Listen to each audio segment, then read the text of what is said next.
TRS के ज़ेर-ए-तमाम जिले नारायणपेट में गाड़ियों के साथ एक बहुत बड़ी रैली मुनज़्ज़म की गई, जिसमें मरकजी हुकूमत से यासंगी सीजन के धान के अनाज को खरीदने का मुतालबा किया गया। बादशाह अम्बेडकर चौराहा पर टीआरएस के ज़ेर-ए-तमाम एक महाधरना मुनक्किद किया गया। मुकामी रुकन असम्बली राजेंद्र रेड्डी ने इस एहतजाज की क़ियादत की।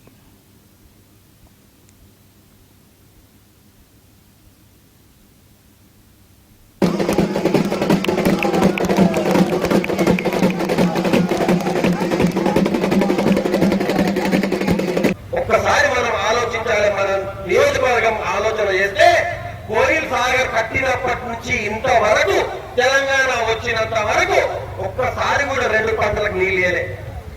అటువంటిది ఆ ప్రాజెక్టు యుద్ధ ప్రాతిపదిక మీద కంప్లీట్ చేసి నీళ్లు జూరాల నుంచి లిఫ్ట్ చేసి ఇవాళ కోయిల్ సాగర్ నింపి మన తెలంగాణ ప్రభుత్వం వచ్చినప్పటి నుంచి 2015 సంవత్సరం నుంచి ఇవాళ వరకు కూడా 2 పంటలకు నీళ్లు ఇచ్చిన ఘనత ఈ తెలంగాణ ప్రభుత్వం.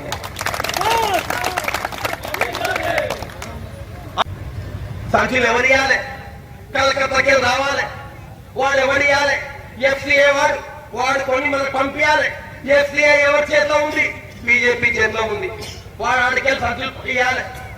మొన్న మా ముఖ్యమంత్రి అంటున్నారు, అరే వాళ్ళతో వద్దురా, మనమే జూట్ మిల్లు పెట్టుకున్నాం, మనమే సంచులు తయారు చేద్దాం. ఇలా తెలంగాణలో కూడా ఒక ప్రతిపాదన తీసుకొచ్చి మీకు తెలవాలి. సంచులు వాడు పంపించను, ఇక బీజేపీ గల్లీలో సిల్లీ ఫెలోస్. नाज़रीन, हमारे टीटीवी न्यूज़ को सब्सक्राइब करिए, बेल आइकॉन को प्रेस करिए, शेयर करिए और लाइक करना ना भूलें। और किसी एडवर्टाइजमेंट से मुताल्लिक़ जानकारी के लिए हमारे इस नंबर पर कांटेक्ट कीजिए। हमारा नंबर है 9550102020।